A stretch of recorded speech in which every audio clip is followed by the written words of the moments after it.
फिर उसको बात करते हैं टाटा मोटर्स लिमिटेड की ₹307 का स्टॉक है। आज कोई खास मूवमेंट नहीं आई है स्टॉक में, बट बड़ी खबरें जरूर आई हैं स्टॉक में। खबरों का स्टॉक है हमारा और खबरों के स्टॉक में एक बहुत ही बेहतरीन खबरें आना दोबारा से शुरू हो गई हैं।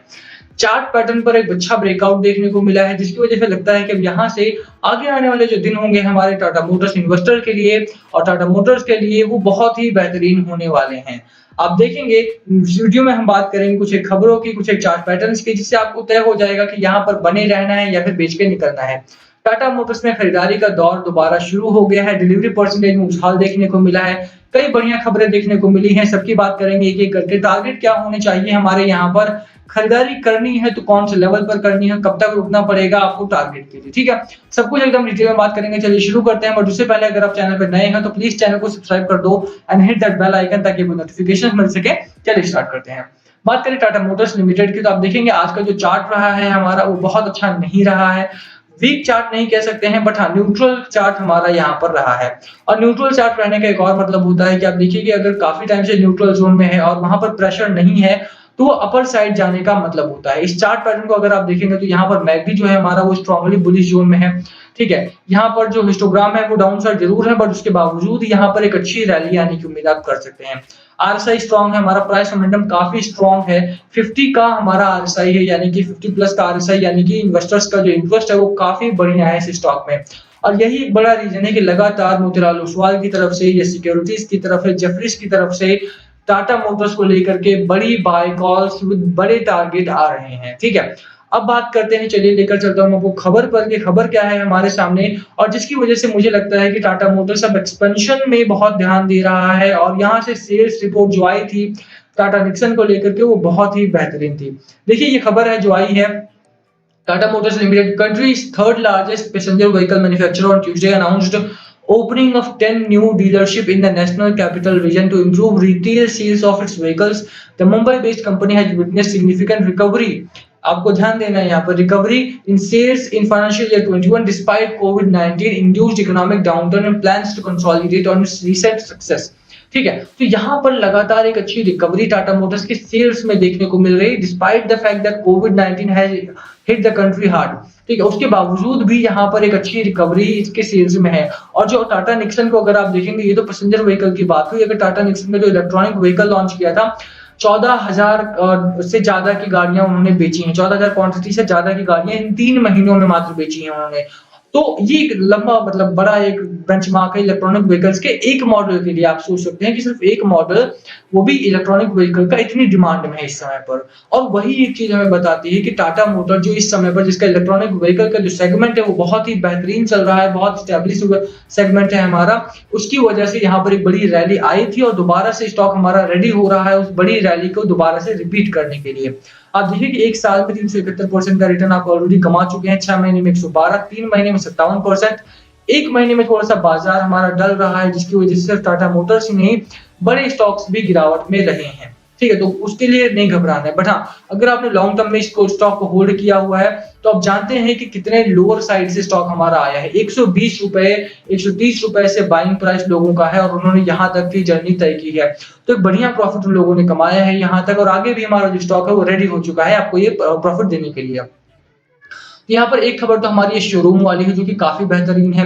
दूसरी अगर हम बात करें चार्ट पैटर्न की, जैसा मैंने बोला आपको कि यहाँ पर मैकडी हमारा बुलिश जोन में है, आरएसआई हमारा स्ट्रांगली बुलिश जोन में है, और कंट्रोल्ड यहाँ पर एक ग्रोथ पैटर्न देखने को मिल रहा है। लगातार हमारा जो स्टॉक है, मार्केट में एक अच्छी रिकवरी है, और मार्केट की रिकवरी का जो एक असर है वो खरीदारी के तौर पर टाटा मोटर्स में देखने को मिलता है। यहाँ पर 11-12% की वीकली डिलीवरी है, जो कि ठीक ठाक डिलीवरी है, बहुत अच्छी नहीं है बट हाँ बहुत बुरी भी नहीं है। यहाँ पर देखते हुए कि समय कैसा चल रहा है हमारा, टाटा मोटर्स में एक ठीक ठाक डिलीवरी है। टेक्निकल्स हमारे बहुत अच्छे, फंडामेंटली कंपनी अच्छी है। जो सेल्स रिपोर्ट आ रही है वो बहुत ही बेहतरीन सेल्स रिपोर्ट लगातार हमारे सामने आ रही है। और अब कंपनी ने एक्सपेंशन करने का भी फैसला ले लिया है, जिसके तहत उन्होंने 10 नए शोरूम्स दिल्ली एनसीआर में खोले हैं, जिसका मतलब है कि आने वाले दिनों में रिटेल सेल जो है उनकी पैसेंजर व्हीकल की वो बढ़ने वाली है, जिसकी वजह से यहाँ पर सेल्स बढ़ेगी, मार्जिन बढ़ेगा और आपकी प्रॉफिटेबिलिटी भी बढ़ेगी। तो करना क्या है उसकी बात करते हैं। देखिए खबरें हैं, अच्छी खबर है, बढ़ेगा स्टॉक हमारा। और एक बात, यहाँ पर जो खबरें आती हैं तो इसका मतलब ये नहीं कि आज खबर आई तो आज ही बढ़ जाएगा हमारा स्टॉक प्राइस, ऐसा कई बार नहीं होता है।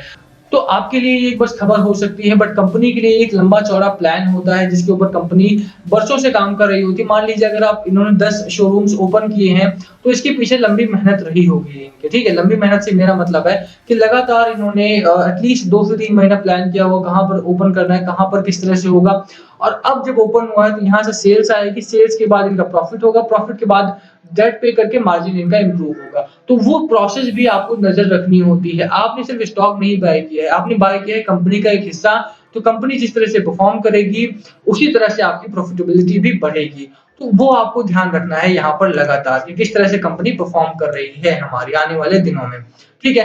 अब बात करते हैं कि खरीदारी करनी है या नहीं करनी स्टॉक में। स्टॉक में एक डिसीजन क्या लेना है आपको? तो बिल्कुल खरीदारी करनी है, जिस तरह का चार्ट पैटर्न बुलिश हो रहा है हमारा, जिस तरह से खबरें आ रही हैं, फंडामेंटल्स अच्छे हैं, टेक्निकल सुधर रहे हैं, मार्केट में भी एक अच्छी रिकवरी है।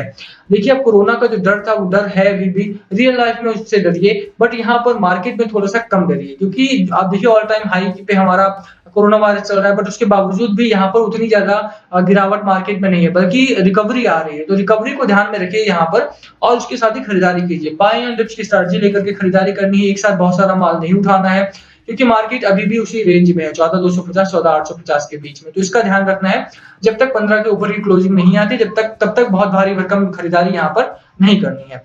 बट खरीदारी की जा सकती है टाटा मोटर्स में for long term. Short term के लिए नहीं करनी है, बट लॉन्ग टर्म के लिए आप किसी भी प्राइस पे बाय कर लीजिए फटाफट, ठीक है? एफआईए डीआई को देखेंगे तो डीआई भी लगातार यहाँ पर खरीदारी कर रहे हैं। रीजन वही है कि जिस प्राइस पर आज आपको स्टॉक मिल रहा है, उस प्राइस पर आपको स्टॉक्स दोबारा अवेलेबल नहीं होंगे आने वाले दिनों में। मार्केट लोअर लेवल पर है, हमारा कॉन्फिडेंस नहीं है मार्केट में, रिटेल इन्वेस्टर भाग रहे हैं मार्केट से, इस समय पर दूर करें, अवॉइड कर रहे हैं मार्केट को, यही एक समय है बाय करने का डीआईआई के लिए, क्योंकि इस प्राइस पर अवेलेबल नहीं होगा स्टॉक। इसी का फायदा उठाना है आपको। अगर आप बाय कर सकते हैं तो बाय कीजिए, नहीं बाय कर सकते हो एटलीस्ट होल्ड कीजिए टाटा मोटर्स को, बेचना नहीं है, चाहे कितना भी स्टॉक लॉस में हो आपका, ठीक है? तो यहाँ पर 302 का हमारे पास सपोर्ट है, जो लेकर के आपको मार्केट में उतरना है। अपर साइड पे 325 का टारगेट रहेगा मेरा, शॉर्ट टर्म का मेरा जो टारगेट है 325 का टारगेट है मेरा। मुझे लगता है कि आने वाले दिनों में मार्केट की रिकवरी को देखते हुए अगर हमारा 15 के ऊपर की क्लोजिंग आती है, तो वहां से स्टॉक एक अच्छी रैली दिखाएगा, और ये जो न्यूट्रल जोन इसका बना हुआ है वो ब्रेक करके अब ऊपर की साइड पे शूट अप करेगा। ठीक है? तो होल्ड करने की मेरी सलाह है, बाय कीजिए, बाय ऑन डिप्स की स्ट्रैटेजी रखिए, लॉन्ग टर्म के लिए बाय करना, शॉर्ट टर्म के लिए एंट्री नहीं लेनी है। वीडियो यहीं खत्म करते हैं, लास्ट कॉल आपका होना चाहिए, बाय करना है, सेल करना है या होल्ड करना है, क्या है आपकी स्ट्रैटेजी? प्लीज कमेंट करके शेयर करना। वीडियो पसंद आई हो तो वीडियो को लाइक कर देना, चैनल पे नए हो सब्सक्राइब किए बिना मत जाना। Thank you for watching, and yes कुछ पूछना हो तो प्लीज कमेंट बिलो, सभी कमेंट से रिप्लाई करने की कोशिश करेंगे। Thank you.